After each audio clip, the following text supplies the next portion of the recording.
That was a big... that was a biggie. You want to start over? No. You sure? I just realized what's going on. Where are you going to go with this audio? What are you going to go with? We can start over. Action. From the Torch Studio in Houston, Texas, featuring leaders and personalities from Jewish communities around the globe, this is the Sunday special edition of the Jewish Inspiration Podcast with Rabbi Aryeh Wolbe.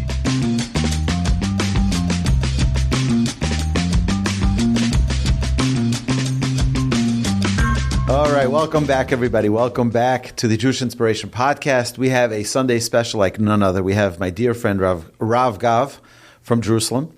We're friends for many years. I don't even know where we met at first. I think originally Torch. I think you brought groups to Israel. That is correct. I remember that. And in Dallas. Were you in Dallas one Shabbos with the Shabbos? I was. That's right. We did a Shabbat didn't have your there. gun with you. I don't know if I say that now, but you said I remember that. I feel naked without my gun. My dear friends, my hope and prayer is that we continue to be inspired and we learn from Rav Gav something new, something that's incredible from his story, from his life. I hope there's something that we're able to take to instill into our daily lives. So Rav Gav, tell me a little bit about your life. Yeah, I'm going to tell you. Where you come from. I'm going to tell you where I go. We'll see. I just want to first tell you that you fall down, you get back up. Right? We've heard the expression before. They sing it in a song or whatever it is. We go through life, we do things and we fail, and then maybe you give up or whatever it is. My friends, this is take 2. We recorded 8 minutes and they realized it's not recording. But at least they noticed it that we're going weiter, we're pulling it again. I've done this a few times where somebody, I'm not going to say, I have to be careful how I say this. There was a person somewhere in the world that wanted to do a podcast. Let me get to where I'm from. And they said, okay, let's do it. They pushed me. Finally, okay, we did it. The first 20 minutes, nothing was going on. It's messed up, whatever. It took a full year until they put out the podcast. And they did it. We did audio, visual, the whole thing, and it was only audio. And I was like, we could have done the phone. Like, what did we do? This whole thing. I came out here. This, that. He's like, yeah, no, sorry about that. Like, forgot to record or like whatever. I was like, bro, like what? You know what I'm saying? He paid me the same that you're paying me now. Yeah. You know what I'm saying? It was a great price and all. Which is, I mean, if anyone here, you could even probably pay triple and still afford it. But anyway, you fall down, you get back up. Keep pushing. Yeah, I actually just mentioned that in my class a few minutes ago. Yeah. I mentioned Shevi Pol Tzadik Hakam, that a person, it says that the righteous fall 7 times. I said, what does that really mean? At least in my understanding, is that the state, 7 is the number of nature. The nature of someone who is growing is that you fall. Yeah. But do you know what else? Of a righteous person?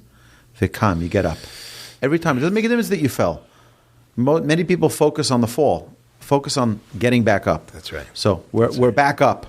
So right. Well, I mean, going along with that theme, which I'm sure you mentioned either here or in the past, Yipol is future.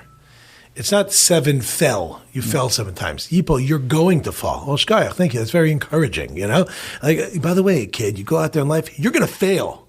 Hatzlacha, good luck. So what does that mean? Answer is, yeah, like you said, it's a unit, it's a constant, it's going to happen.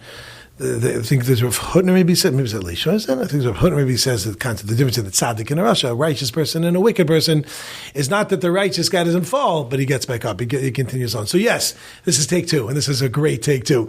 I am originally from Woodmere. We're going to run through this. I was born in Manhattan, lived in Brooklyn, moved to Maryland, then to Passaic, New Jersey, then to Woodmere at the age of 9. Just by the way, why did you move so many times till the age of 9? Yeah, I mean... I'm not asking questions about your parents, but There's what I was going to say, like, why did I? Because my parents did, and I went along with them. They didn't really give me a choice on this one. I guess it was jobs. I'm assuming that's what it was. My father was working here, there, everywhere. Until finally we ended up in the everywhere. What did your father do? He's a fundraiser. So, and now he's working for Yad Ezra V'Shulamit, which is great organization. So yeah, they service many Yidden people that are lacking in funds to be able to live their lives. So yeah, he's a fundraiser par excellence, which is why I know all the tips and tricks of like all the fundraisers, whatever they call me. They say, "We want to thank you. Without you, we wouldn't be able to do this." And I say, "Listen, we cut to the chase. How much money do you want? This is the bottom line. Like I got it. Like, you will see." My father wrote that script. Yeah, it's like I just got a call from someone. They go, "This organization, you will save this boy," and I can hear like papers. And it goes, David. So I said, "Can you do me a favor? Hold on a second." I said, "When's his birthday? When's David's birthday?" They're like, "I don't know." I'm like, "I thought you know it. Like, are you talking?" They're like, "No." I'm like, "All right, how much money do you want?" This is like tachas, you know. Anyway, so they moved, I guess, work and whatever it is, till finally Woodmere at the age of 9 years old, and eventually to Eretz Yisrael, to the Holy Land. Standard protocol, after high school, go to Eretz Yisrael. Go for yeshiva for a few years, get married. Gap year, and whatever it is. So I ended up going, and I'm on my 25th year.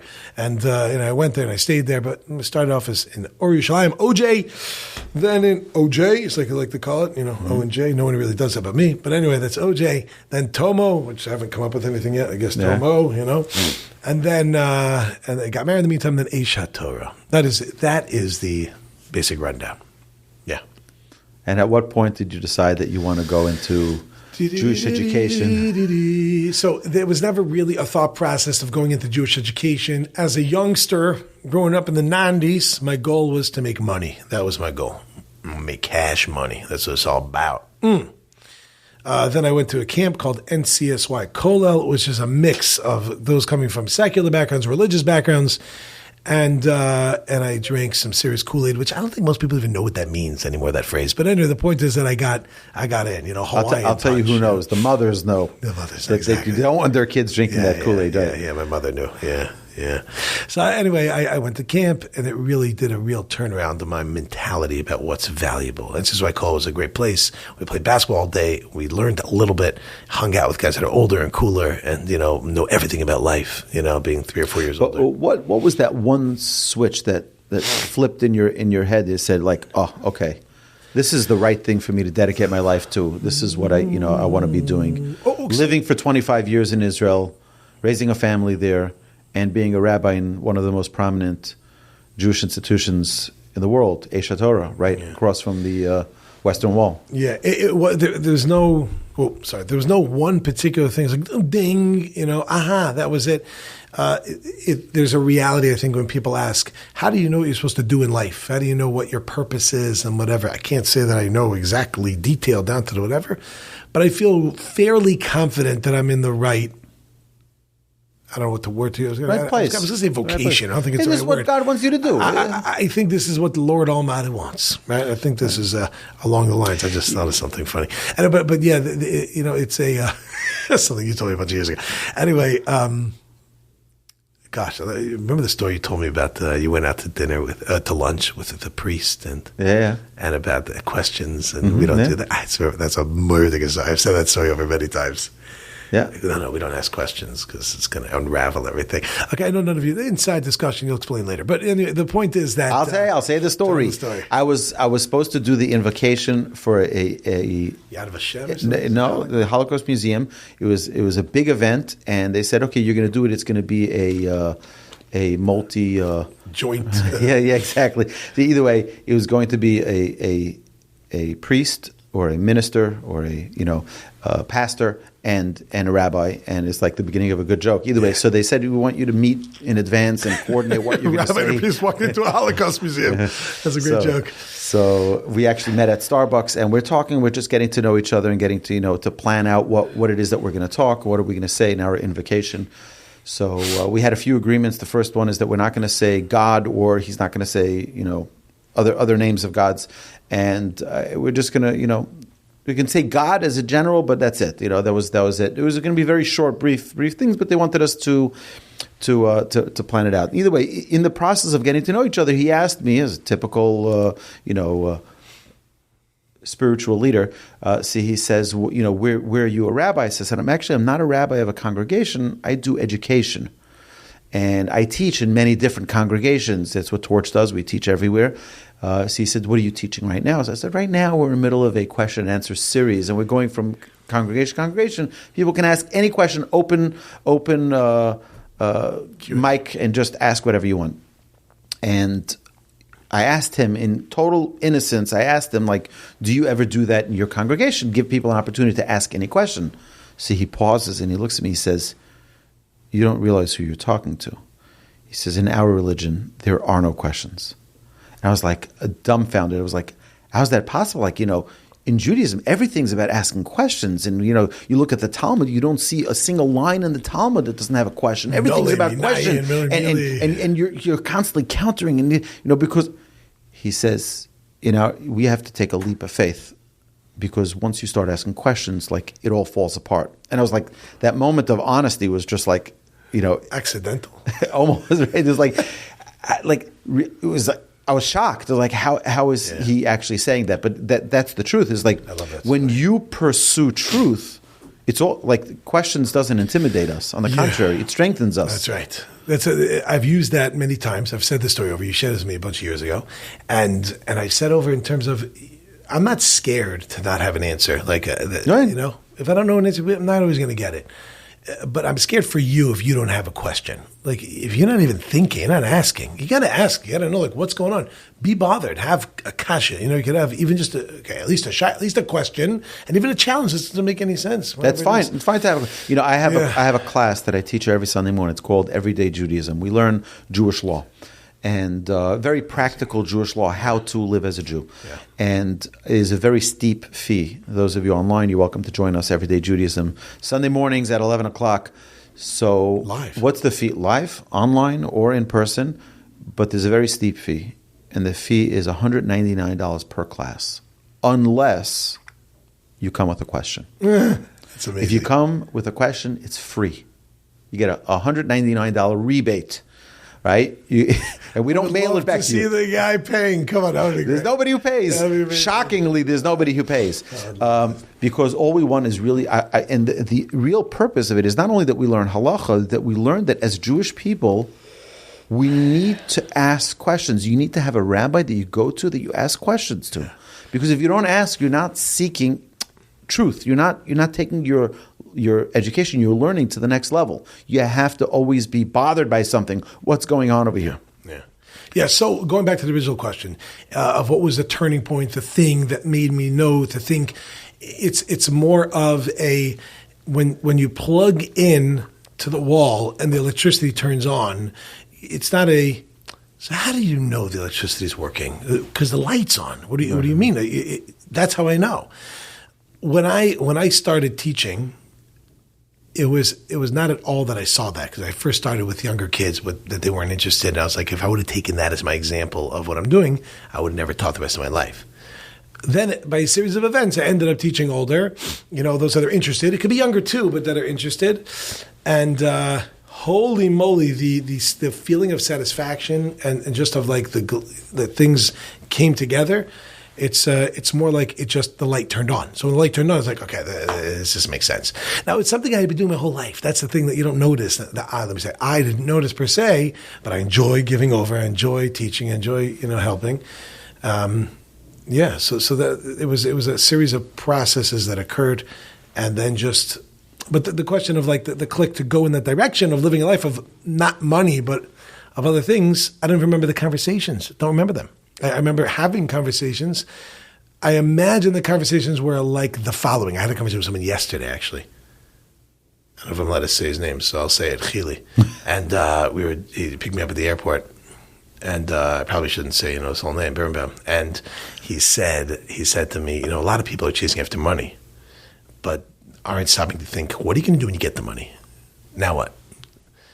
So now you have it. Now what? You're going to, now you're going to buy something, and you're going to buy something else, and you're going to buy something else. Like, what are you going to do with the money? And then it's like, oh, right, true. So I imagine that's where the conversations were when I was like 15, 16. Like, okay, you want to make that money? If you're smart with like little younger kids, you won't fight with them. You just play it out with them. Yeah. Great. Okay, what do you want to do with that? Yeah, well, I'll have the money. Then what? Like, then I'll buy stuff. Right. So what? I imagine that's where it was. Don't know for sure. And then it was just an awakening of like, okay, so then you're right.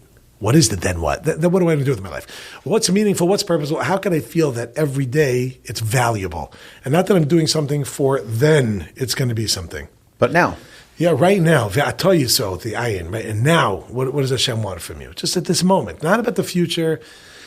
Not what's going to be even Olam Haba, even though we have the Mishnayos, the different teachings about the Olam Haba, this world is a corridor for the next world and all that jazz. It's all true, but it's also ahora en el mundo aquí. What are we going to do at this moment? So, I can't even tell you. Like, it was this conversation, it was that conversation. Right. I think it was a series of being educated, of a direction. If I edit that, No, that's fine. Just go straight. People can handle it. Yeah. Question. How does it feel? To me, it's like I remember when I learned in Aish, when I started my rabbinical ordination training, right? I started with Rabbi Berkowitz in Aish, and then we moved out. And he started the Jerusalem Kollel, and then we moved to a different location. Yeah. But I remember that period of time that I was coming to the old city, being by the Western Wall every single day. Does it ever get old? Does it ever feel? Do you ever feel numb to just the awe of being in the greatest place on earth? So my daughter asked me recently, how often do you go to the Kotel, to the Western Wall, which is, I exaggerate not, from where I quote unquote work to get there will take, with walking traffic, 2 minutes. I see it every day. It's right there. Mm-hmm. She said, "When's the last time? How often do you go?" I said, "I go I think the last time I was 10 years ago." She's like, "What?" She's like, "I would go every day. Don't you think whatever?" The answer is, I can't speak for anyone else but me. Yeah, totally loses it. I see it every single day. It's so background. And it was like, what do you mean? The holiness? I'm like, okay, but what do you want from me? When I moved from Passaic to Woodmere, I remember this. I was 9 years old. I just turned 9. In June was my birthday, June 6th. We moved July 29th. I remember this as if it was as many years ago as it was. Mm-hmm. And we moved. And Passaic, New Jersey is not like Elizabeth, which is close to, let's say, Newark Airport, right? We weren't close to an airport. Relatively speaking, it's not far. It is like half an hour or whatever. I grew up in Woodmere, a 10-minute drive from JFK. There were planes going over my house every 2 minutes. Every 2 minutes. It was loud, whatever. And 2 blocks away from a train station. I remember the first couple of weeks in Woodmere. I couldn't sleep. I couldn't hear myself. It was insane. It's like every couple of minutes, it's like, and I was like, I could lose my mind. And then after a while, I didn't hear it at all. And it got to a point where I didn't even know there's a plane unless I couldn't hear you talking to me anymore. If you'd be standing in front of me, we're outside talking, and I couldn't hear you. I'm like, why can't I hear you anymore? Oh, right, because there's a plane going over, right? You get used to things in life. It could be loud as anything, the loudest thing of an airplane that's literally 100 feet above your head. We used to try to throw basketballs at it, whatever. It's before there were a lot of cameras, so no one came for us. But we used to try to whatever. You get used to it. So you come to a place like well, you never be able to get used to the Wailing Wall. And it says, okay, call me whatever you'd like. So, I did. I got used to it. So the question is that a good thing or not? That we become numb to things? I think it's okay. Now, my initial thought would be that it's not a good thing. I think it is the reality. I'm saying good, bad, right, wrong. It is a reality of life. When you get used to things, you get used to things. Now sometimes that could be used in positive in terms of when a person wants to grow and something's very hard for them. So I have two stories I want to share. First is Reb Chaim Shmulevitz, the great Rosh Yeshiva of the Mir Yeshiva. They say that when he would go to the Western Wall, give it a kiss and leave, because he didn't want to become numb to the awe of the place. That's story number one. Story number two is that I asked my grandfather, who's your grandfather? Rabbi Shlomo Wolbe, my legendary grandfather. Yeah. And he was. I asked him, when was the last time you went to the Western Wall? He said, 25 years ago. So I said to him, maybe we go. I would love to go with you. So he said, I need some time to prepare. And for 3 or 4 weeks, he still felt unready to go. And then finally we went together. I took him. And it was, but he needed 4 weeks to prepare himself to be in such a holy place. And we went, and maybe we were there for 5 minutes and left. Because, like you're saying, it's very easy to become numb. And it's David like that. Melech, this is the famous Shifti B'Beis Hashem, right? David Melech asks in one David of his... Melech is? King David. Oh, yeah. King David wrote a book called Psalms. And for those who know how to read, it's Psalms. And he writes in one of the chapters there. He says, I think it's chapter 131, is it? Or 31? 23. 23? We'll go with that. Yeah. He writes... 1 second. It's, yeah. David. I think so. 23? No, I think it's 130. I think you're right there. No, it can't be 130. It's Kuflam. Oh, Kuflam. Anyway. Yeah. Call in with what psalm it is. So King David writes, Shifti bebeis Hashem kol yemei chayai. I would like to sit in the house of the Lord all the days of my life. All the days of my life. But then it says, Levaker be'echalo, that I would like to be a visitor. To be a visitor, to be a guest. So I do want to sit there, as in like you live there, or do you want to be a guest? The answer that I have heard many a time from my father is that, maybe it's quoting Beis Halevi, I'm not sure, but he says that both. I want to be there all the time, but with the appreciation and the recognition of the sanctity and the holiness of the place. You know, people say, would you walk in the car? You're standing on the couch. Would you do that in your house? The answer is, yes, I do it in my house. I wouldn't do it in someone else's house. But of course I do it in my house because I'm so used to it. So to be in a place which is so awe-inspiring and reverence, to be there often, but not that we should lose that level. Okay, so that's what you say. Is it a good thing or bad thing? The answer is, I think it's just a reality. Where it's a good thing is what I was starting to say is when it comes to an area where a person says, it's hard for me to grow or do something. The answer is, yeah, but like anything in life, it becomes second nature. If it always stayed as difficult as it was the first time, then it would be very hard to continue. Kol haschalus kashas, all beginnings are difficult. But if you're willing to push beyond that, so then it gets easy because you get used to it. Well, then you get used to it. No, but then you're doing it. It's like an area, dieting, exercise. All the beginnings are difficult. But once you push past that, then you get into routine and keep going. That's where it's a good thing that a person gets used to. Or it's a bad thing. Hashem wants our heart. He wants us to be connected. It's not just doing stuff. It's like, I want your heart. I want you to be connected with it. And that's where it's difficult, to be able to do something and be connected with it. I think that is probably the biggest challenge. You know, because this was something that comes up very frequently in our classes where, you know, people who are coming to Judaism at a later stage of life, they're like, oh, Rabbi, if we only grew up like you grew up in a religious home, everything would be so much better. I'm like, you don't understand. Right. You know, I bring the example of my 2-year-old daughter who, you know, we say Shema together, and she says every night before she goes to sleep, and we say Shema, she says Shema every time she goes to school in the morning, and by the time she'll be obligated to recite the Shema at the age of 12, she will have said it probably 10,000 times. By that time, she is so numb to the words she's saying, she has no idea what it is she's saying. It's like it becomes second nature, it becomes habit, right. and then you don't feel it. But when someone comes at a later age, which is not, you know, everyone has its virtues, but it's very easy for anyone to fall into a situation. It's one of the biggest lines I heard from the Momentum trips, JWRP, Lori Polanik's trips. She brings women to Israel. And it's like, Rabbi, if we had a rabbi like you when we were kids, then our lives would be very different. And I always said, me too. If I had a rabbi like me, I would also be very different.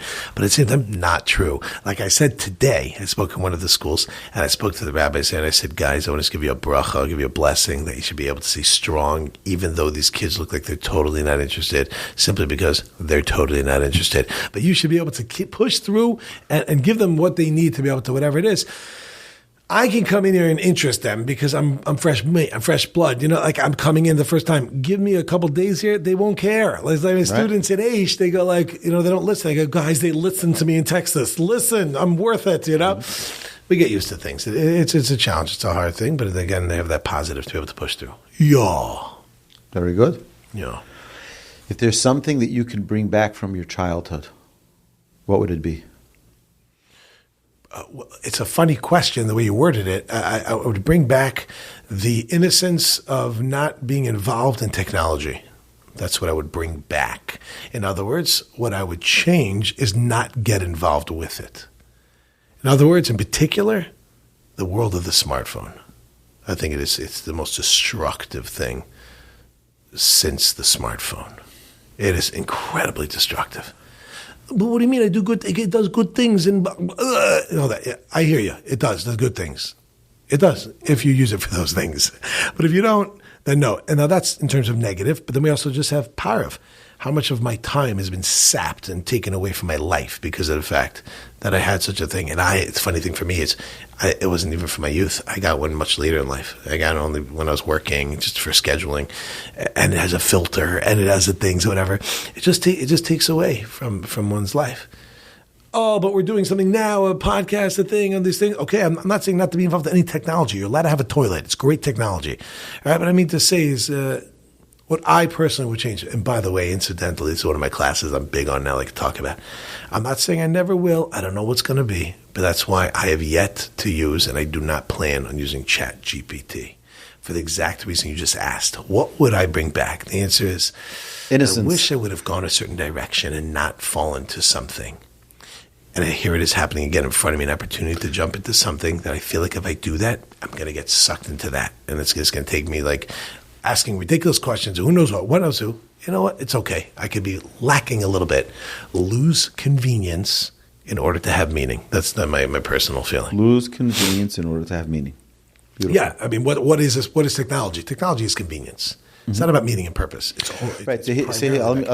I want to share with you. I started using AI. Very interestingly, I use it for my podcast because, after I'm done editing a podcast, what I do is I drop it into AI and it does a transcription and it does, notes, class notes, and it really is, it's an amazing technology because there are times that it gives a summary of the hour-long class that in a million years I wouldn't be able to come up with such accuracy and such creativity of how to package what I just said. It really is like I'm dumbfounded by the brilliance that's in it. It listened to a 60-minute class or a 90-minute class. In 3 minutes, it gave me every word, the entire summary of everything that was said. It gives you options of time. It's absolutely brilliant. So I think it's a great use of the human mind to try to create such an artificial intelligence. But there's definitely great. But like everything in this world, there needs to be. So I'll tell you one of the big challenges that I've heard many people, because I talk about filters all the time. I talk about having a safety net to ensure that we don't fall from it. I have, by the way, on my phone a setting that on every app that I'm on, it'll pop up every 5 minutes how long I've used it for. Nice. So there's a constant reminder, and I keep on working on making it less and less, lowering that number. Like even yesterday, late in the day, it said that on a certain app, I was only on it for 15 minutes, which is it's an app that I need and I use regularly to communicate, but I want it to be as minimal as possible. I don't want to be dependent on it. But one of the things that I've been asked many times, okay, so Rabbi, you're going to tell me now that your children, you're going to try to keep them away from a smartphone. You try to keep them away. Aren't you limiting them? Aren't you, taking away their ability to, right. So my answer to that is, well, I also try to keep them away from cocaine. That's yeah, we share the exact answer. Oh, perfect. Yeah. I ask kids in the class, I say, at what age do you plan on giving your kids cocaine? That's exactly the question. So you always have these kids say, it's 16, okay. The answer is, well, no, that's different. That's the classic response. So my response is okay, well, what's different about it? And it's just a back and forth of just understanding values and what's important to you and whatever it is. Of course I'm limiting myself when I'm not eating certain things, but that's keeping me alive. And of course I'm limiting myself when I'm not going certain places. That's keeping me pure. And of course I'm limiting myself. Everything we do is a limitation.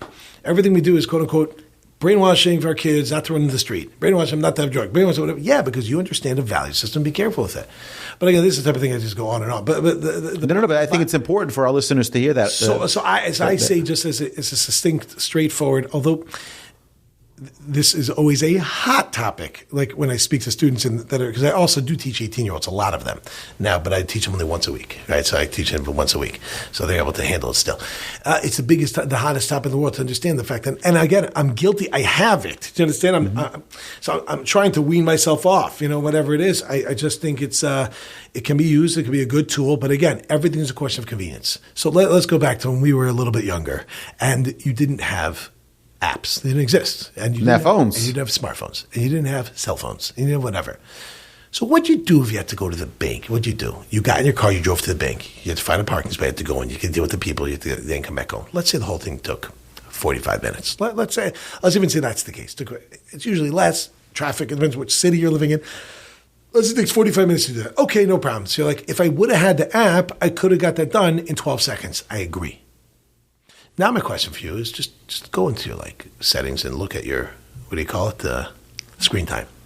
And look how you spent 6 hours on everything else. You lost an hour by not having a smartphone. You gained 5 by not having a smartphone, right? So just do the math, right? And say, some people say, no, what's considered valuable, what's not. I'm not here to tell you anyone what to do. Do whatever you want. Make your own choices, right? I tell my students, I had a student came up to me and said, wow, your mom has changed my life. You helped me in that way. I said, don't blame me for your success, but also don't blame me for your failure. You understand? It's all on you. You succeeded, it's on you. You failed, it's on you. Or from Berlavsky, he said it another way, but, whatever. He's going to take us there, so we'll come back. So if you decide to go ahead and make a choice, you disagree with me, do whatever you want. I don't care. I'm just laying out a concept. Of course, I care about every person. You guys are so special. Everyone's like, yeah, the shama.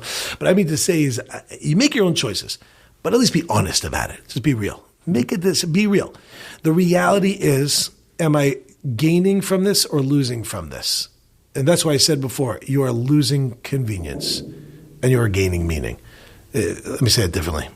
I am losing convenience and I am gaining meaning when I'm not beholden to it. Mm-hmm. Somebody asked me once, and this threw me off. I'm sure you have students ask this, because this was college students asked this question. I gave a whole class. It was a whole group of college students from all over the U.S. in Israel. It was some sort of fellowship, something or other. It wasn't even an Age. It was J internship. I don't even know what it was. And a girl asked, I was giving a class on a kursato, like gratitude. It had nothing to do with anything. And this girl asked, what's your favorite mitzvah? I was like, what? I'd never been asked that question. I never thought about it.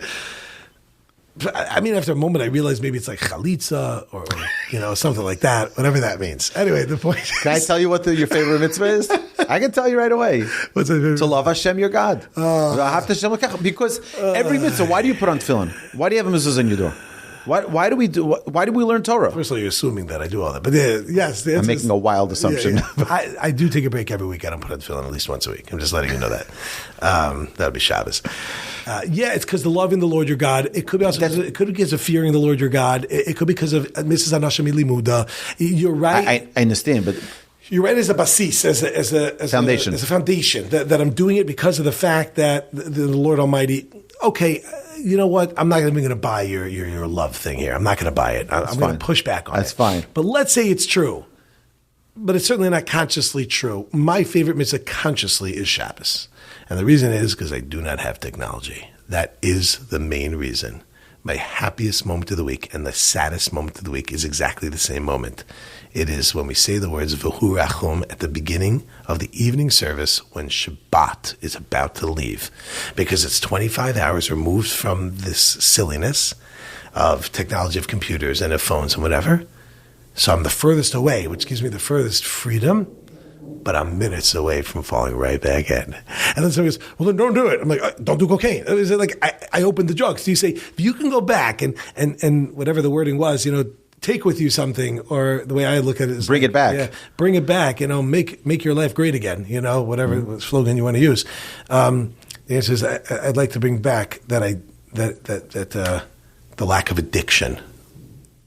I don't know. I think I don't do drugs. I don't have addiction to drugs. Anyone who started a drug knows that challenge that they have to deal with, or alcohol that they challenge, whatever it is. You know what? My children, every once in a while, once in a blue moon, they'll ask me. They'll bring me the tablet and they'll say, can we watch something? Can we watch the baseball game? And I always tell them, till I don't see sweat dripping down from your forehead, I said, you get nothing. I said, go outside. You're a healthy 11-year-old boy. You're saying, ride a bike. Ride a bike. Get out your baseball. Get out your glove. Listen, everything has to be done, and like you said, everything has to be. We have to figure out what's going on. So I think there's a difference between a kid, let's say, having their own device where they're just open to anything, or where they could have time to, let's say, watch a game or whatever it is. I personally, this is a very. anyone who's actually listening to this in its entirety, to the following sentence, which I know people would like to cut out certain things, listen to the entirety. Everything depends on the kid and the place and the situation and all that jazz. But I'm pointing out is that I do believe that there is a concept of outlets. And I do believe that for some kids living in some places, going through some things, that it can be very good. I'd rather you watch a basketball game than have another outlet, right? In which case, that's what they say. Yeah, go play ball, go ride a bike or whatever. But yeah, you want to watch a soccer thing or a basketball thing, whatever it is. Okay, we'll work it out. That should take over your life. It can't be that this is the ikker. I was just talking with one of my kids. This is amazing. I don't know if you have a script, but I'm just talking. No, it's perfect. So I'll tell you that I was walking with my children the other day, and this is last week.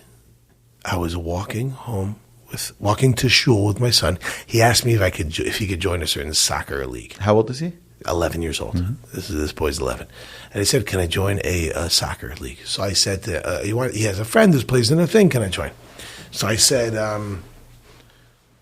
"Who? What? Where? When? Why? And how? Like who are the kids?" Who's the coach? Where's the place? Like, what? Give me information. He's like, I don't know. That's very informative. Well, in that case, let me know. So he said, why do you want it? Why do you want to know? Why do you want it? Like, what does it matter who it is? So I said to him, listen, why are we here? This is like 11-year-old kid. Yeah, they're like, what are we doing? So I said, why are we here? As you would say again in Houston, ¿Por qué nosotros aquí en el mundo? ¿Cuál es el punto? Like, what is the point? The Lord Almighty created us, and here we are. And the question is, for what? So he said, well, I guess like to, whatever the classic, mitzvahs, Torah, Hashem, whatever. I said, listen, we are here for one purpose.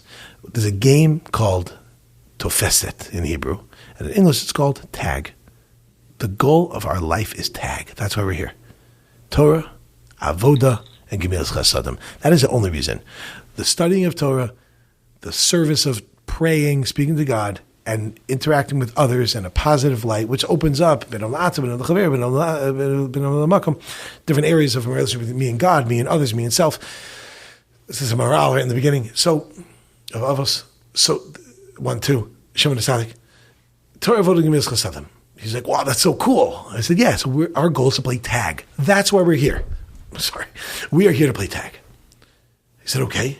I said, so obviously that means you can't use the bathroom, right? Because where does that fit? Is that study of Torah? Is that praying? Is that Gemilas Chasadim, kind acts? He's like, He said to me, yeah, but that's like the misharet. That's like the thing that serves those things. I was like, yeah, right. Right, that's correct. Those things are there that serve those things. He goes, so I'm like, okay, so then what about eating? Are you allowed to eat? Are you allowed to sleep? Are you allowed to walk? Can you go for a walk? Can you play soccer? Are you allowed to do all these things? Where does it fit in tag? The goal is Torah, Avodah, Gemilas Chasadim. If you're out of the box, then you're doing the opposite of the reason you exist. So he said, okay, but sometimes you need to be able to relax in order to be able to focus. And he's 11. It's not like, I said, 100%, that's 100% correct. So do you have a desire to do drugs? He goes, I told this to one of my students. Like, huh? I said to my students. My students are like, you said it to an 11-year-old? I said, well, what age should I say it? What age? So someone's like 15. I was like 16. I was like 17. I was like 18. I'm like, you see? There's no answer, right? The answer is, do you think the kid can handle the conversation, right? You have to have a conversation. Why wait till they're doing the drugs to ask them? Like, let's talk about it before. Preemptively understand what the world is, and obviously you don't give it to them, but understand what it is so they could have the strength to be able to overcome it. He said, no. I said, you understand, once you pop, you can't stop, right? That's good old Pringles, right? Once you pop, you can't stop. It's very hard once you start something to stop it. So what about if you didn't really want to do it, but all your friends were doing it? I said, well, you think you would do it? He said, well, lachatz chevrati. I said, yeah, it's like peer pressure. Peer pressure. We live in Israel, by the way, so that's the half Hebrew going on. Lachatz chevrati. So I said, so you mean you could fall to do something even though you don't have a desire to do it? He said, yeah, I guess. I said, and that could be something which will take you away from tag, correct? He said, well, yeah, I guess. I said, that's why I just want to know, who's the coach? Who are the players? Where are you going? If it ends up being that these are people that are on board, they're going the right direction also, Not only am I okay with you playing, I encourage you to play. I'll bring you there. I'll buy you cleats. I'll pay for the whatever membership, and I'll get the ball, and I'll cheer you on. I'm a big fan of it. I think it's great. Like you're saying, sweat, go out, run, have a good time. But don't forget what the point is, and that's why you have to be careful. Who are you hanging out with? What are you hanging out with? I call this in one of my classes totally the noun that built you or the noun that killed you. Not as in a kilt that you wear and whatever, but as in it's going to build you or kill you. Who's the person, place, or thing? Who's the person that better watch out, stay away from them? Where's the place? Stay away from it. What's the thing? Stay away. And let's flip it the other way. Who's the person, place, or thing that get close to? Right. So you have to be careful with these things. That's it. Of course, everything is a tool and can be used and whatever. And that's why I don't say, I know Aser, ChatGPT, and AI, as if I have any sort of power to do that. I'm not saying it all. And my wife wants to use it, go ahead. And if someone else said it, go ahead. I'm just saying for me, like based on your question. It's funny because I've declared in my class, I told my students, they know this, that I made a commitment to never go to Las Vegas. So they're like, what's the problem with Las Vegas? I'm like, any place that calls itself Sin City, I don't want to be there. Wow. I just don't want to be there. Wow. You could have called so many things. Like you could say gambling city. You could have called you call yourself Sin City. I'm out. Okay, I just don't want to be there. Doesn't mean that someone who goes there is a sinner. It doesn't mean that there are great people who live there. I know actually rabbis who live there, friends who live there, and they do great things. Yeah. Right. But for me personally, that's not where I want to be. So, like you're saying, person, place, and thing. That's big. Right, that's big. It's amazing. Is that it all depends on the listener. What do people hear? That was big for me. I wonder, my dear friends, listeners, please share with us what you think. Like, some people might think we're crazy. Like, what's wrong with these people? Like, limitations they're putting in their lives. So, I wanted to ask you a question. We talked offline before take one. We talked about you went to Poland last week. Yeah. And you visited this. Oh, that's right. Just a couple of days ago.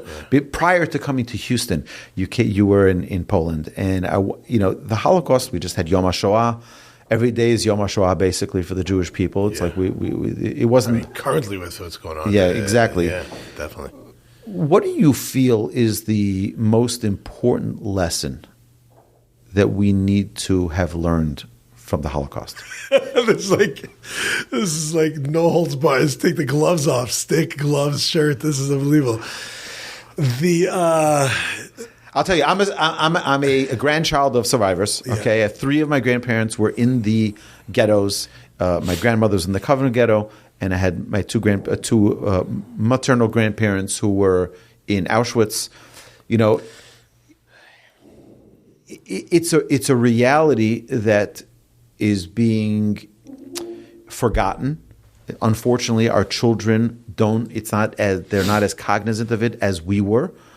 But the question is, it's another thing of whether or not we should be telling it to our children and reminding them. Today, unfortunately, there are plenty of reminders on our college campuses all over the world. There's too many reminders of that hate and that, so. This is big. This is a very big topic, which I'm going to err on the side of caution.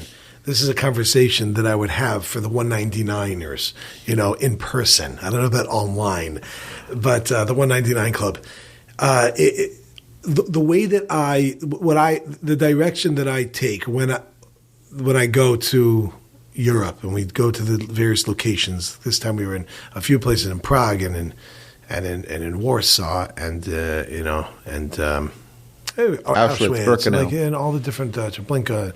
I didn't go to Treblinka. About Majdanek and wow, there were 44,000 camps. We didn't hit all of them. Yeah, we didn't hit all of them. We had maybe 4 of them. Anyway,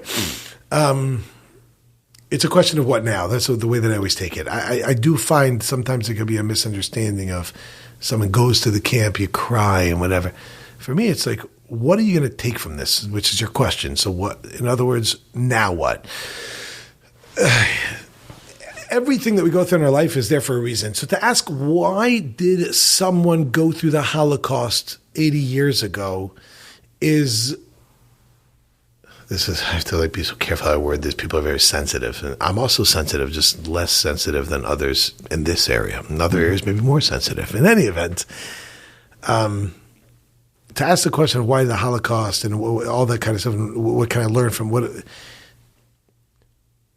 Not that it had nothing to do with me. It did. My grandmother was one of my grandparents was born in Poland and went through. And in Poland, her father, my great grandfather, 3 other grandparents are Americans, which is like it's amazing. Like American, how far they go back. But anyway, gosh. How do I answer this like directly? This is like a very difficult thing to say because people won't like me. Just take from your life. What are you meant to learn from your life? I don't know it's about the Holocaust per se. It's a matter of every circumstance somebody finds themselves in. They have to ask, what am I meant to learn from this? And how do I grow from this? I just saw a clip from a Rav. I don't know. It was a part of maybe a Torah Anytime Daily Dose or something. About Rabbi Yerachmiel Milstein was giving a talk somewhere, and a kid asked, why did God make my life so hard if he loves me? You're saying God loves him. Why did I make my life so hard? And he wanted to describe this kid went through a lot of painful experiences through his childhood from his mother, and then he was foster home and then back in his parents, and like really it was challenging. Like, yeah, very challenging. So he said, why, if you really loved me, why would you do that? And he said, the Lashon of the Rav who's saying this over, so he looked at Shon and said, Hashem, I need your help on this. Like, how do I answer this in front of like tons of people? And this boy's name was Yoshi. So he said, just imagine the following scene. You're driving down the road, and it's a hot day. So you decide to stop at a Barnes and Nobles. Does that still exist? Yep. You said stop at Barnes and Nobles, which is like a bookstore that people can read and get coffee, apparently. I don't really know much about it, but Barnes and Nobles. And you decide to stop there, get yourself an iced coffee, which is different than Israel, by the way. Israel, iced coffee is ice cream. Anyway, but here it's just like coffee with ice. And get yourself an iced coffee and read some books, and you get there. And you see that there's one table in the middle that's like glowing. That's like the main attraction. And you go up to see, what is it? This is the main thing. And when you look at the title, it says, The Story of Yoshi's Life. From abused child to successful whatever it is. Entrepreneur. Yeah. And it's the story of his life. And he goes through and says, everything in there is for you to be able to grow from it and to take from it and to learn. And how can I go forward from this? The way, I'll give you one lesson. It should be Eli Nishmas, my great aunt, has passed away. Her name is Esther. You'll know who it is, Esther Waxman, if you remember the name, Nachshon Waxman, the soldier. Sure. So Esther Waxman was my great aunt. She just passed away. Oh. And she used to say, and I said, Hannah Waxman's mother? What's that? It was his mother? Nachshon Waxman's mother. Nachshon Waxman's mother. Yeah, Nachshon Waxman's mother's Esther Waxman. Wow. It's my grandmother's I talked about Nachshon Waxman a couple of times. I remember that vividly, that whole, wow. What a special I'm name. not going to be Megala, but I imagine he was your age exactly. It could be he was maybe 2 years older than you. Yeah. So no, I'll leave blank what that means. But the point is that the national. So he's my first cousin, once removed, but much closer in age to me than my mother. He's 7 years older than me. And he was a soldier. He was kidnapped. He was killed. This is Hamas. This is 30 years ago. This isn't like now. And Esther Waxman, my great aunt, who just passed away, she said, she used to quote Rav Shamshon Raphael Hirsch, who would say in Kapitel Chav Beis, chapter 22 in Psalms written by King David, really written originally by Esther Hamalka, this one, chapter 22. Queen Esther. Queen Esther, who writes, Keli, Keli, lama azaftani. God, why have you forsaken me? Whatever the storyline is, she uses that type of wording. Why have you forsaken me? And Rav Shamshon Raphael Hirsch, the great rabbinical sage living in Germany from 1808, 1888, 1800s, came and he said, no, you don't read it lama zaftani, you read it lema. In Hebrew, you could always, the vowels change everything, a couple lines and dots. Lama is why, lema means for what. Same letters, different pronunciation. Not lama, not why did you forsake me, but for what? In other words, what am I meant to learn from here and grow from here? So you say, like, do we learn about the Holocaust? Should we not learn about the Holocaust? What's the thing? My question for whoever's asking the question is, well, why do you want to teach them about the Holocaust? What's your goal? What are you trying to accomplish? To show them that we went through Gehenna? I don't even know what I'm allowed to say. Went through heck? To tell them we went through painful experiences? That's the reason? Why would you do that? Like, what are you going to show videos of October 7th? What's the point? Why are you showing them that? To show them that they hate us? We know that full well. Like, you don't need to. Oh gosh, you don't need to see the video in order to know. Am I the only one that does that? No, it's fine. Okay, it's fine. You don't need to see the videos in order to know these things. We know that there are people out there that want to kill us, whatever it is. So, why do you want them to know? Never forget. It was right. Never forget. Right. Never forget. What do you want me not to forget? What should I not forget? That we went through the most terrible. If anyone knows what happened in the Holocaust or October 7th, it is horrific. You want me to think about that? What, I should go to sleep with that in my mind? Like, what's the point? For what? Le ma. For what? What do you want me to do that for? So if you're telling me there's something I can learn from it, maybe there's a reason it happened. Maybe there's some way I could behave differently. Maybe there's something I can do. Okay, now we're talking. But that's where the conversation gets 100%. Very hot. And that has to be done, I think, more one-on-one than in a forum like this. No, 100%. Yeah. I totally agree. That's why I have my pin for the hostages, is to not forget one of them, and to remember that every time I teach a class, I dedicate every single class. You look in the description of these is to the soldiers and to the hostages, and they can't learn the Torah that we're learning. They can't do the mitzvahs that we're doing. They're locked up someplace in a dungeon. And we're doing it in their honor so that they can hopefully, get out of there safely. But I will respond to that and say that's from some of the stories that we've heard from those who have survived and killed. Unbelievable stories.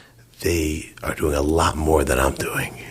They are. So he said, they can't be doing what we're doing. The answer is, you're right. We can't even touch what they're doing. Right. They're if anything, they should have on the bottom of their thing, for an Eloi of the neshama of like those who are not in captivity.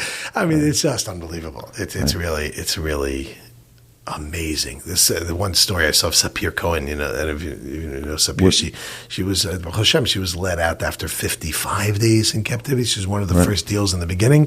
Sapir Cohen, look it up and watch her interview on your non-technology that you don't have anymore after this podcast, and it is amazing. She writes in there how.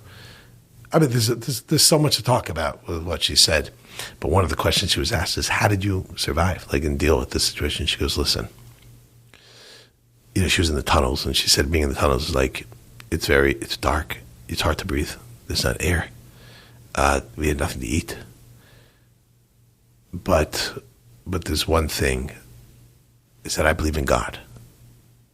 And I said, God never told me that I'm going to get everything that I want.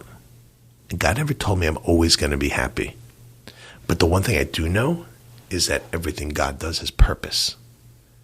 So I understood that if I'm here, there's a purpose. There's something I'm meant to do with it, which I think goes back to what you said about the Holocaust idea, which is an amazing concept. Amazing. No matter where we are in our life, there's a purpose, there's a meaning.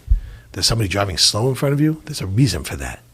You go to 3 banks to try to take out money, it doesn't work. Like happened to me today, there's a meaning for that. It could be because I have no money in the account. Maybe I should just give it up. But the point is, there's a reason. And what do I take from this? And that's why I say lima. That's why I say Lila Nishmas Esther. For what? What is the Esther Bas Aaron? What is the goal of what we're trying to accomplish over here? Yeah, which I think is a life mission. Lima, for what? Not lama. Lama's a child question. Why? There's no answer to a why question. It's just because. And they say in Hebrew, lama, kacha, lama. Why? Because. Why? You didn't say anything. Lima. Now let's formulate that. Let's work that out. Let's try to think. Amazing. What can I do with that? Amazing. Yeah. So you mentioned. I must say this has been great. I'm enjoying this because I like I like that it's not just. I like it. It's not linear. Yeah, I like the non-linear fashion. Yeah. Great. You mentioned before that your favorite and most dreaded time is the end of Shabbos. So I think, and I'm sure you'll agree with me, that the most important mitzvah that anchors a Jew is Shabbos. And we're coming close to Shabbos in just 4 hours. But so one of the things that I love to ask the people who join us on our Sunday special is what perspective can they share with us, meaning our listeners, me and our listeners, to enhance our Shabbos. Meaning, if I'm talking to somebody whose ordinary weekend means going to the beach on Shabbos, going to run errands on Shabbos, picking up my cleaners, going to a movie, things like that. It's not per se, for some, the observance of Shabbos where I lock down for 25 hours, but rather it's something else. What would you tell such a person of why they should try a Shabbos? You're here. You're talking to the audience. You say, okay, look at the camera and say, this is why you should try Shabbos. This is why God gave us Shabbos. Okay. Which camera should I look at? This one? Shabbos, the way that the great sages explain the Holy Torah is the description of Shabbos is Me'ein Olam Haba. That means it's a small piece of heaven in everyone's heart. Glorious gift from above. This is an incredible gift. Ba Shabbos, ba menucha. Comes Shabbos, comes a state of rest, a state of relaxation, and really of recharging. That's the way that...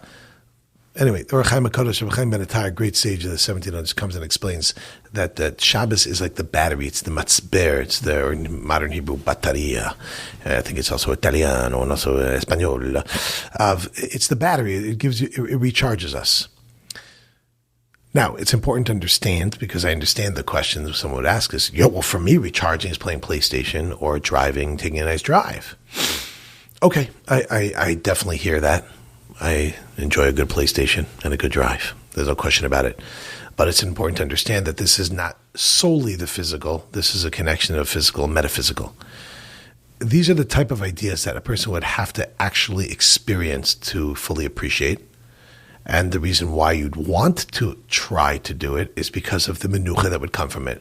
We're all looking for a sense of meaning, of purpose, contentment, the ultimate relationship that we can have in this world with the creator of the world, which is everything, is on Shabbos. So it's something which I think has to be tried. It's like asking somebody, what's a sunset? And what is whale watching? Not in that tank where they keep them in like California. But I mean, you go out to the ocean and you watch the whales out there. What's it like? I can't describe it to you. It's like, it's Me'ein Olam Haba. It's the top of the top. But the only way to really feel that is to go all in. If a person doesn't go, it's commensurate. The more that you give is the more you're going to get. And that's why every little thing we do is valuable and worthwhile, going in that direction, trying it out. The closer we get to the goal, and when we hit that top, that's what we say is Me'ein Olam Haba. I do have a little joke to make, which is not a joke, so you'll decide to edit this or not. I probably shouldn't say this, so therefore I'll say it.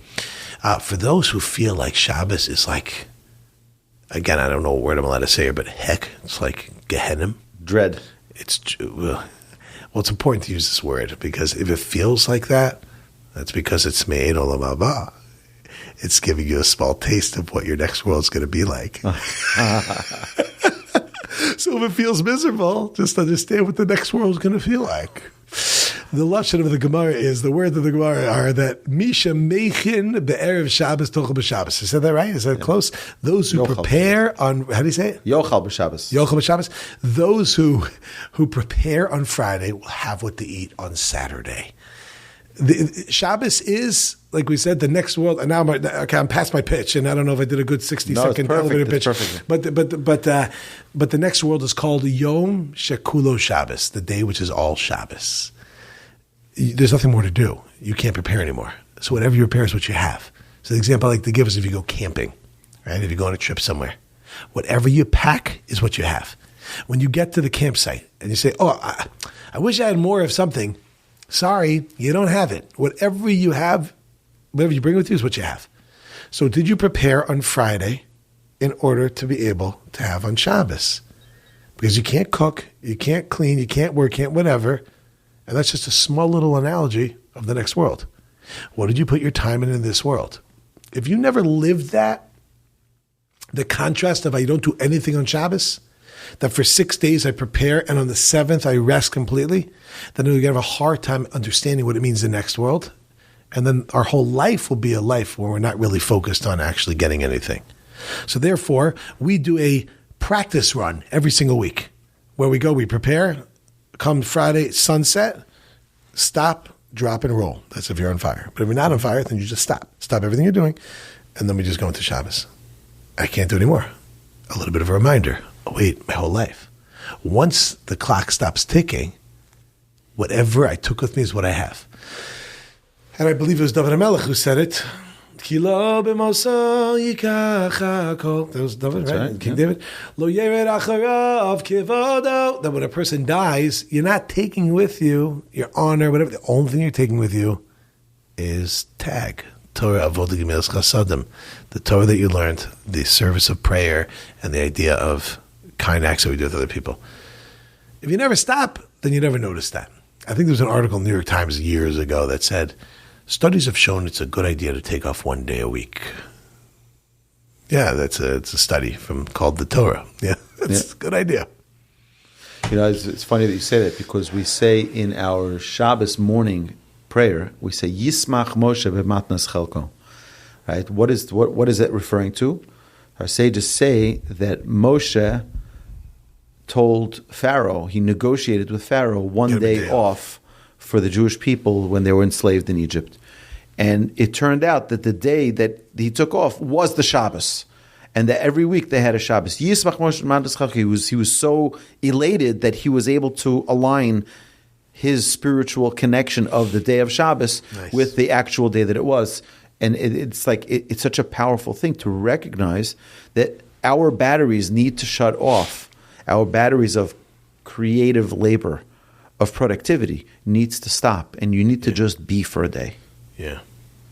Listen, there's two different areas of how you answer a question. You can be intellectual, you can be emotional. I think it's much more effective emotional. But I think it's important to speak of the intellectual. The intellectual is that there is a thing called there is something called God, and God created the world, and God created me, and God is a manufacturer, and God said this is the ultimate best for you, and as a matter of fact, this is where things get a little hot and heavy. But God is also the king. He's Avinu. He loves us deeply. He's also the king, which means the king tells us to do something, even if I don't understand it. I understand the fact that you're the king. I'm here. Long live the king. I come and I serve the king. So I think most will connect more with an emotional approach, including myself. Mm-hmm. But I do think it's important to be aware of it's not just a nice thing. Oh, but that could be said about every mitzvah in the Torah 100%, as well. 100%. And Rav Hirsch writes that in Horeb, on page 331, at the end of his whole essay on kashrus and laws of kosher. And he says, all these are meditations and speculations and perhaps flow from the lack of insight into the deeper nature of things, giving examples of why it would be eat kosher or not eat kosher. However that may be, one thing is eternal and immutable. Those are the laws of God himself. I'm paraphrasing, but basically, at the end of the day, you can never say the reason why I'm doing something is an emotional reason. Because if the reason you're doing something is an emotional reason, then when you don't feel like it, you don't do it. The reason we do something is because, get ready for it, get ready for the truth bomb, because it's the truth. We are meant to do the right thing. Even if I don't feel like it, I'm still meant to do the right thing. And if God tells me to do something, that by definition means it's the right thing. Now we can get into what we call ta'amei mitzvos, the reasons or the taste to be able to feel connected with it on an emotional level, which is super important. Hashem wants our heart, like we said. But it can't be that the reason I keep Shabbos is because I just love being with my family. And what happens when Shabbat, when you're not with your family, you don't keep it. And the reason why I go ahead and eat kosher is because it feels like I'm gliding on ice when the Zamboni just came off. What happens when it's rough? And the reason why, so the bottom line is the reason I do something is this is the emes, this is the truth. And I'm looking to live a life of truth, which is why we take it back to much earlier in the discussion about what would I change, whatever it is. I said, everyone, you want to have technology, you want to do this, do whatever you want, but at least be honest with yourself, be real. And understand that it could be that I'm doing something which is a bad idea right now, but I want to. Okay, But be honest. Just say like, I am doing the wrong thing and I'm giving into my base physical desires. Okay, at least you're being real. And now you can decide whether you want to do it or you don't want to do it. So what's my elevator pitch for Shabbos is the same elevator pitch for all of Judaism. It's the truth, the whole truth and nothing but the truth. So help me God. It's all from Hashem. So therefore, why do I do what I do? The answer is because the baseline reason why I do it, and I believe some say it's all about the base. The baseline, the reason why I do something is because it's the truth. And then I try to go ahead and connect myself to those ideas. And sometimes the rabbis will help me with certain ideas that will, give us ideas. You have the Sefer Chinuch, a really good book, which goes through different explanations. I'm sure there's many English translations that go through stuff. And as I think Rav Berkowitz once said, I remember hearing the Heilige Rebbe saying, imagine you've mentioned his name once or twice on this podcast, that he said, you can find any reason for a mitzvah if it's going to help you do it. It's just, don't let it be that that's the only thing you're doing. It's just if that's going to enhance your doing it, okay, Sean, go for it. We actually just had an episode in one of our podcasts about lishma. What does it mean to do things altruistically? Which means the essence, the core reason why we do any mitzvah is because God commanded. Yeah. That's the reason. Yeah. Now, it happens to be that I feel an emotional connection to that mitzvah. That's great. Yeah. But that's not why you do it. Right. So the one thing that I'm adding to it, which I imagine you said this, but I'm just repeating is, for me to say, because God said so, we all have that aversion, that kickback. But it's not just because God said so, it's because it's the truth. God saying it makes it the truth. So now it's just, you just work it in there. Because God said so. So what if God said so? And it's just, because that's the truth. Well, I don't want to do the truth. You're never going to be happy not living the truth. We are hardwired to live truth. Nobody feels good living a lie. We maybe feel a rush and a dopamine, adrenaline, or whatever it is from doing something because it's like, did I get away with something, whatever? But it's never long term. It's a very quick, and even then, there's always a feeling of guilt or whatever. The question is whether we realize it or we've buried our emotions so deeply that not willing to see that. But everybody wants to live truth. You look at a child, they're uncomfortable to tell a lie. It's uncomfortable for them. It's only once they learn how to get used to it. But it's like, you tell them something isn't true, they point it out to you. I remember I told my kid a joke once. It wasn't really a joke. It's probably a mean thing to do. But we were outside, and my kid was looking up at the moon. I said, you like it? He said, yeah. I said, you want it? He goes, yeah. I said, just jump. Jump? He goes, just jump. He starts jumping. I went inside. I come back like 20 minutes later. He's out of breath jumping. I'm like, what happened? He's like, the moon. I said, what, you still jumping for the moon? He goes, yeah. I said, I was just joking. He said, what does that mean? Why'd you lie to me? So I said, no, I didn't lie. It's a joke. He said, what's a joke? It's like, well, it's like a lie, but a funny one. Like, what's a joke?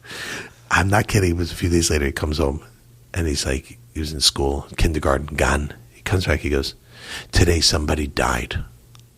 I said, what? He goes, I'm just joking. I said, no, you're not allowed to do it. He goes, why not? I'm like, I'm not sure, but that's against the rules. So we teach our kids to lie.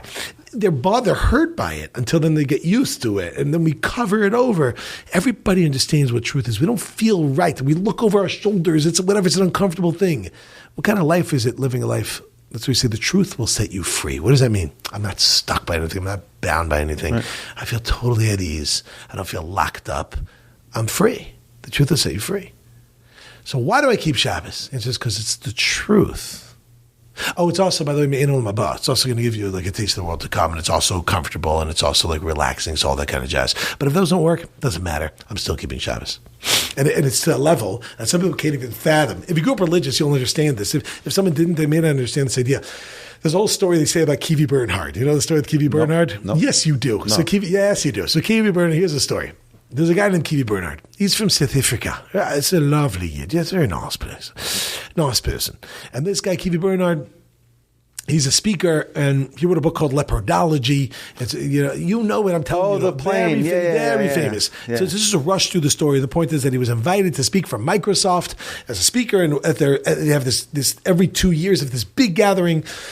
And they said to him, can you do it? And went through the secretary, and they made a mistake, and they booked it. Then afterwards, he looked and he saw it was on Friday night, and it's with a microphone, and it's in a place, and he wouldn't be able to do it because it's Shabbos. He can't be on the microphone and the thing and the whatever, and it was going to be a lot of things you're not allowed to do on Shabbos. So he called up. He said, "Look, I'm really sorry, but there seemed to be a mistake in the thing. I'm not be able to do it on Friday night. If you want to do it on Sunday, you want to do it on Saturday, any other night. Any other, exactly, Saturday night, right? Any other time but from Friday till Saturday, Sunday, right? I can't do it." He was like, okay, now they thought he was playing a tactic. They said, okay, we'll double it. We'll double your fee. And his fee was steep. Yeah, he had whatever, I don't know, I think it's $25,000, something like that. It was for Microsoft, whatever.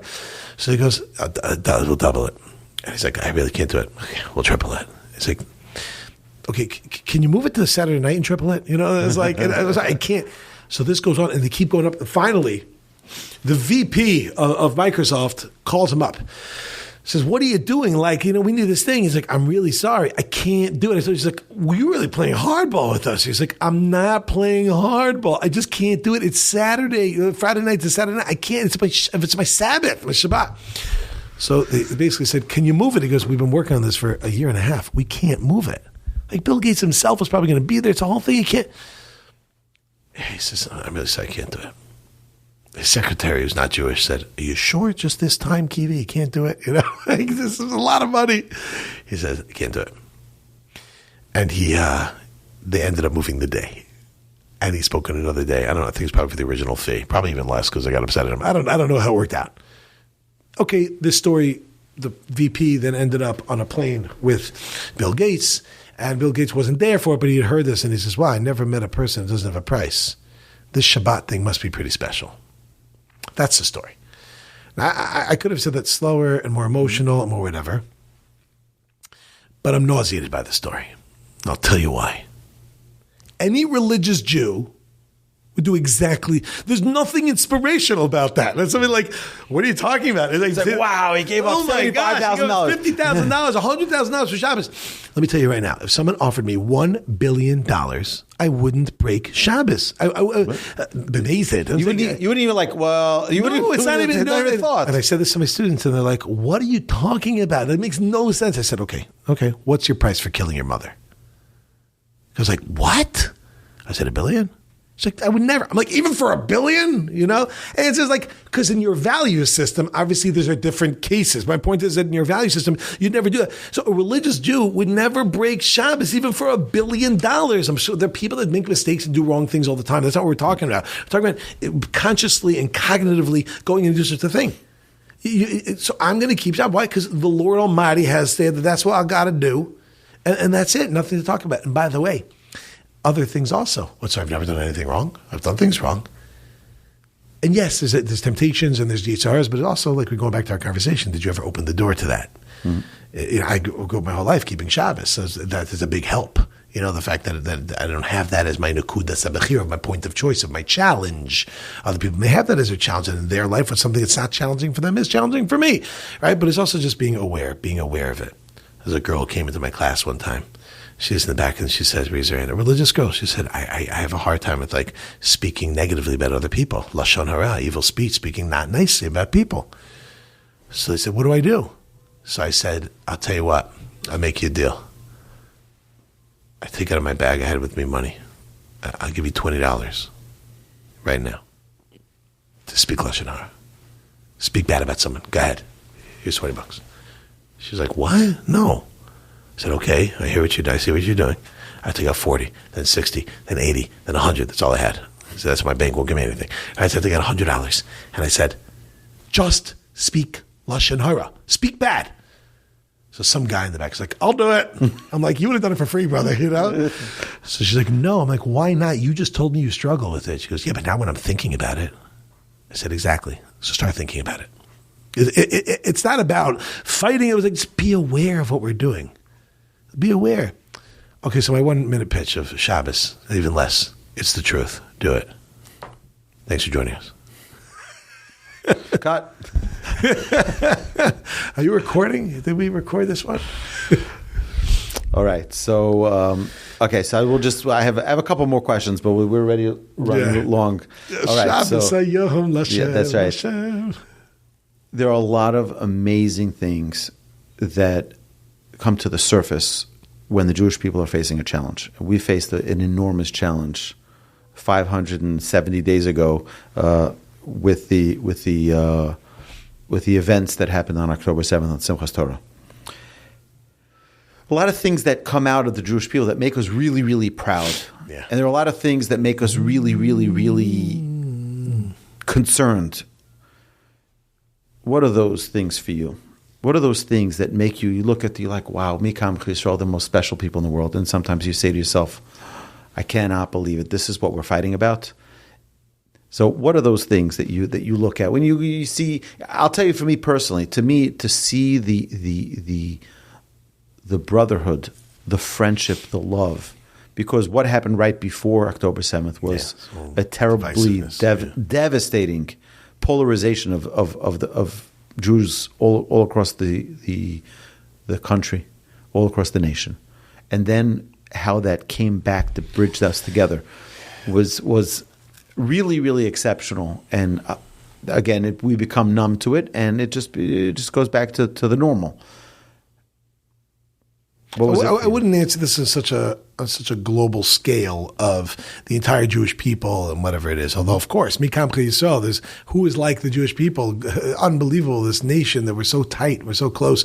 It's a good sibling rivalry. That's what it is. You know, we fight with each other. My older brother would beat me up all the time. But if someone else tried to start with me, ooh, not a chance. He would take him out.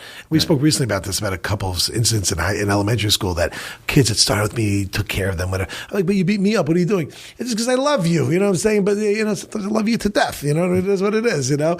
But the point is that we're there for that. I'm going to look at it from a different angle of your question. That's why I want to hear it. Of what speaks to me. I was asked to give.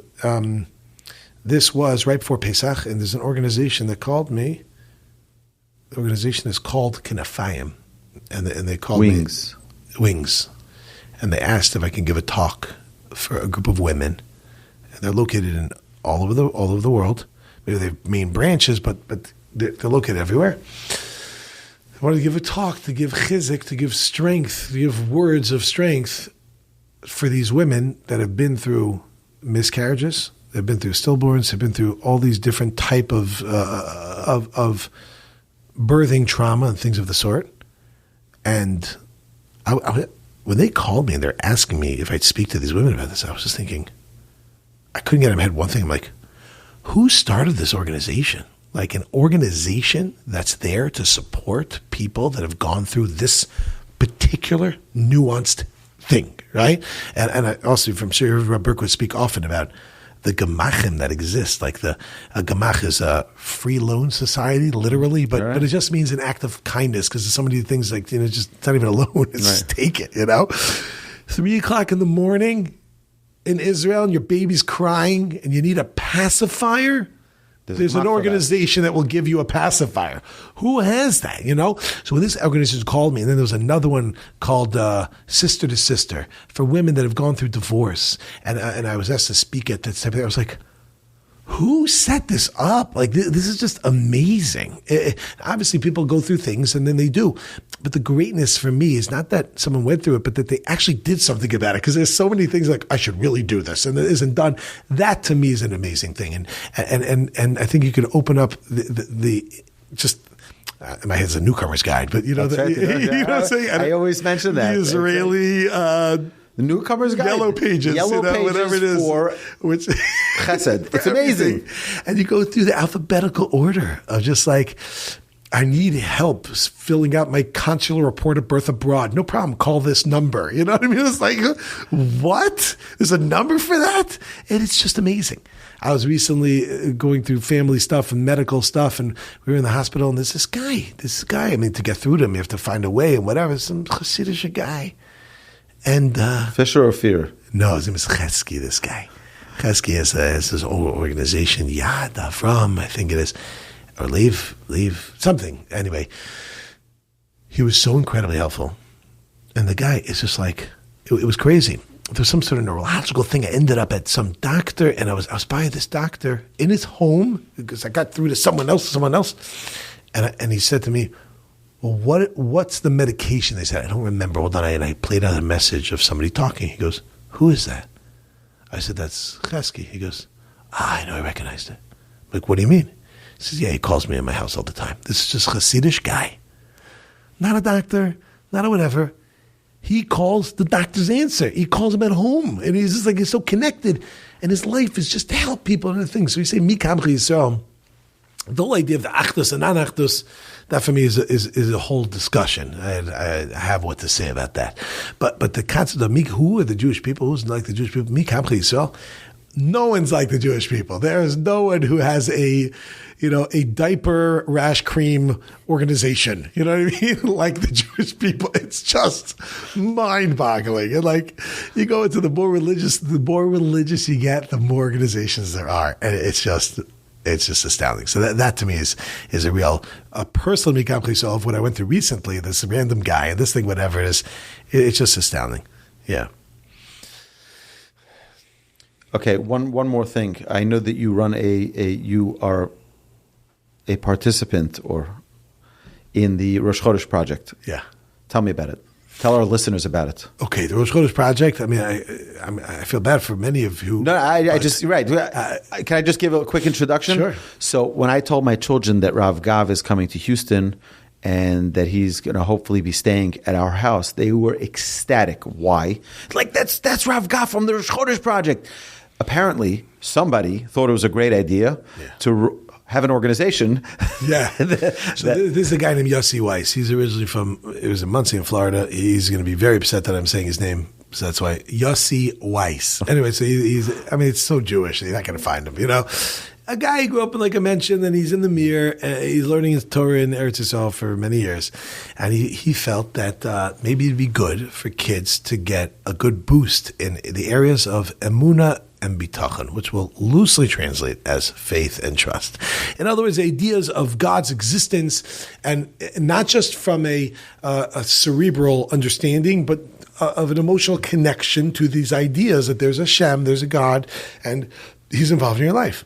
So we started making these films, hour films that we. It's an hour long each one. Hour long each one of them. Yeah, some are 40 minutes, some are an hour and 20 minutes. And it's a full on theatrical performance. I'm not saying it's to be reckoned with. It's a big deal.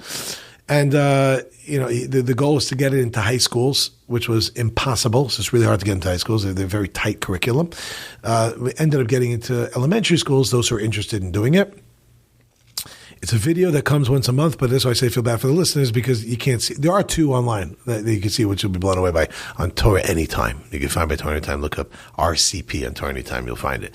Rosh Chodesh Project. Rosh Chodesh Project, just because it's every month. That's the reason why. It was a way to slip it into the school's curriculum, Mm-hmm. So as a school curriculum, it gives you like questions and answers, and the teacher's supposed to be with the students and guide them, etc. But the point is it goes through different topics of like, say, emunah and bitachon and I'm not allowed to spill the beans about this coming one, but it could be it's Asher Yatzar, and maybe I just said it. But anyway, the point is, about the most amazing part of the human body and God's relationship with us and how much He loves us and Hakaras Hatov and gratitude. And we have one called Mi Kamchi Yisrael, which is all about the war, which is on that one you can see. It's on Torah Anytime. Mm-hmm. Amazing, TorahAnytime.com, RCP, whatever it is. Mi Kamchi Yisrael, if you could spell that, just phonetically spell that out. Mi Kamcha Yisrael. In any event, started off, with one school, two schools, and now we're in over 400 schools all over the world in, obviously, United States, Canada, North America, South America, which North America is the United States, Canada, but South America and also in England. Let's go with continents: Europe, Australia, Africa. Yeah, Africa. Yeah, the southern part generally, not usually in Western Africa, Sierra Leone, Sierra. But the point is, all over the world, over 400 schools, over 30,000 kids are involved with this. So you're looking at the 30,000. One of the biggest Rosh Yeshivas in the world is me. Wow. Yeah, 30,000 kids. And when I walked into the shul yesterday, when I came, I was accosted by 30 kids coming up. RCP. I was like, oh my goodness. I was like, wow, that's a welcome. It's like nice if a guy says, hey, welcome to Houston. It's a different thing when you have like 30 kids going, I know you. Right. That's very really special. funny. So that's what it is. It's a very powerful thing, and it brings it into a deep. It brings it in not just from the mind, but the full name is Viadat. Bring it into your heart. Bring it to your heart, not just to know it, but to feel it and to live it. Amazing. All right. Yeah. Thank you. Thank you. How can people find you online? How can people connect with your Torah study, with your Torah teachings? Just search Rav Gav, Ravgav, or my Clark Kent name is Gavriel Friedman. If you do a search for that, you'll find a lot. Many on Torah anytime. I know I'm saying quickly, but pause it and look it back. Hidabrut.com, Hidabrot, O-O-T. Yeah, O-O-T. It's on YouTube, spelled with a Y. Also, YouTube. And I have a website, ravgav.com, but I haven't done anything within like 7 years. So you'll go for like 2 minutes. You'll see some videos, and you can leave. Old ones. You know? Yeah, they're good, though. They're grainy. Videos, yeah. No. I don't It's like still going I have like this. those. I have those videos from like 20 years ago. Static. But this is, yeah. That's where you can find me. Yeah, Rav Gav. Amazing. Thank you so much. This was a pleasure. real privilege. Thank you. pleasure. Welcome to Houston. We're looking forward to a great Shabbos together. Yeah, if we can make it by Shabbos, got to run. You've been listening to Rabbi Aryeh Wolbe on a podcast produced by Torch, the Torah Outreach Resource Center of Houston. Please help sponsor an episode so we can continue to produce more quality Jewish content for our listeners around the globe. Please visit torchweb.org to donate and partner with us on this incredible endeavor.